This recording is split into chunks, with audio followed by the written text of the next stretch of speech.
For a long time now, I've dreaded this moment where I will work to formulate words that could come close to representing all that needs to be said today. I'm sure that is how all the other victims and families who were affected by Nassar's actions feel.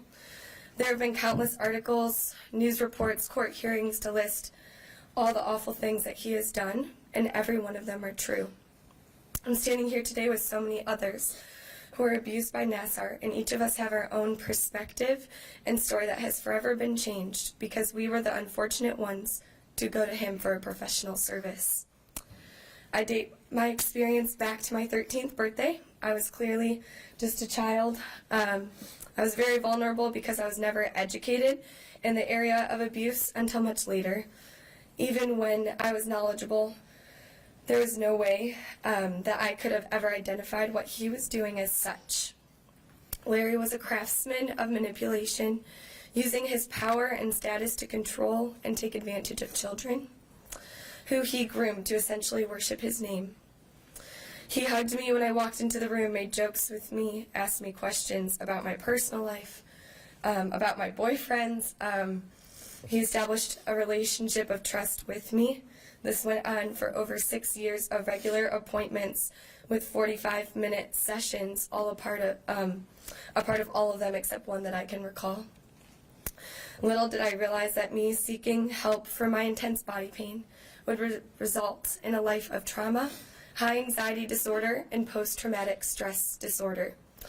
I first received the article back in September 2016 from my high school friend because she knew that he was my doctor. In fact, every one of my schoolmates knew that I went to him because I had so many regular doctor appointments. He had me so fooled that when I first read the headlines of the article, I laughed in disbelief and defended him. Side note, I was in a dance rehearsal and I straight up just told people, I was like, look at this, it's such a lie. Like, I went to him for years and I defended him at that moment. And then I read the article and then it hit me. I was one of the women that people talk about that might be messed up for the rest of my life because I was sexually abused. From that moment on, my life changed drastically. I spoke with reporters, detectives, my parents, my brother, a couple close friends, and later the FBI. Every time I got a 517 call, I panicked. I remember the day that I saw his phone number in my phone and I deleted that. That was months after finding out. I had to block him on all social media. How did that feel, man? It was kind of crazy to realize how personal of that relationship that was there. Did that start to empower you? Yeah, Good. absolutely. Good. But next came the nightmares. Some of the people I told did not believe me.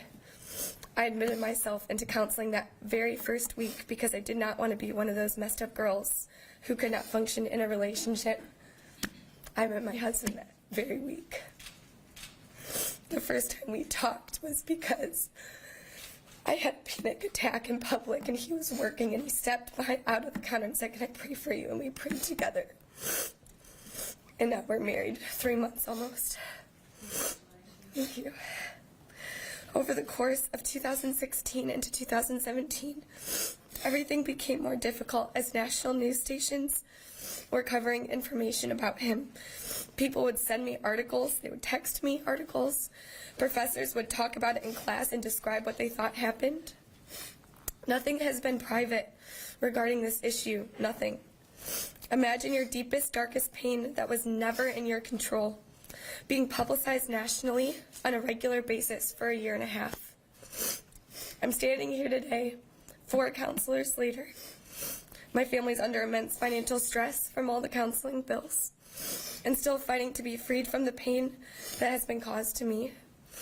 I'm not alone in this. There are hundreds, if not thousands, I really believe there are thousands of others who are affected and will continue to be affected decades after you remain behind bars.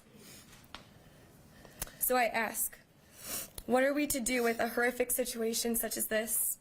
I've had a lot of people say to me, I hope he rots in prison or he can burn in hell. But the reality is we need to call out a deeper issue at hand. We live in a society that does not take action when it is most needed. Knowledge is power, and even when people have knowledge that could heal, they most often say nothing. It is important to remember that this man has a severe mental illness. He's a sick, evil man. Those who allowed his behavior to continue, notably Michigan State University, who knew and did nothing, are also sick, evil people and are equally as liable. I was never notified about Larry's restrictions which were placed upon him while I was being treated. If I had known, I would have immediately stopped seeking professional help from him. Everyone after 2014 could have been protected due to these restrictions, but no one spoke up, even though they were legally obligated to do so. My last appointment was December of 2014. He did the normal treatment. Of course, vaginal penetration was a standard. Then he told me, I think you have a ligament disease called Ehlers-Danlos syndrome. He said, you're more flexible than all the other girls. I could put my whole hand inside of there and move you around however I wanted to. So he admitted it that last appointment. I never saw him again. I did get diagnosed with that disease, and I suffer for the rest of my life with that, and a lot of it is probably due to the pain I have experienced from those treatments. Giving him a life sentence today is what I am asking for, but that is just the starting grounds for what really needs to happen going forward. Organizations, businesses, our schools, and universities specifically should be on high alert to protect innocent children, beginning with women. Checks and balances must be in place so that innocent children and adults do not have to live in fear of someone taking advantage of them. Mental health checks and accountability should be the norm for any person of authority and power, beginning in medicine. Counseling and mental health services need to be easily accessible. High insurance deductibles are just as prohibiting as little to no insurance. I'm a living proof of that one. We need to educate and discuss these issues to people at a young age so that men can learn to speak out on behalf of women, not just women, rather than objectifying them. There needs to be a much greater control on both the child and adult porn industries. That is a must, and it needs to be talked about a lot more than it is. It starts with shifting the minds of both men and women who are taught to focus on and protect themselves first.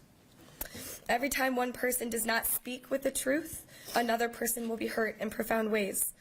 My life is proof of this statement. Can I speak to him directly? You may. Thank you. I'm not yet in a place where I can say that I forgive you, though I really would like to be. I've actually prayed for you many, many times. That was hard, but I did. That you would come to know the God that you claimed that you knew. And in reality, only Jesus can heal my heart about the situation, and I really am getting there. But I'm still suffering every day and will continue to do so.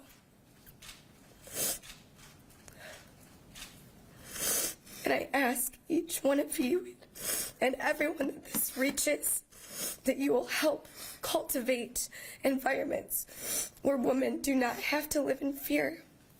I wholeheartedly believe that this begins with giving you a life sentence today. Thank you so much. Thank you for your words, ma'am.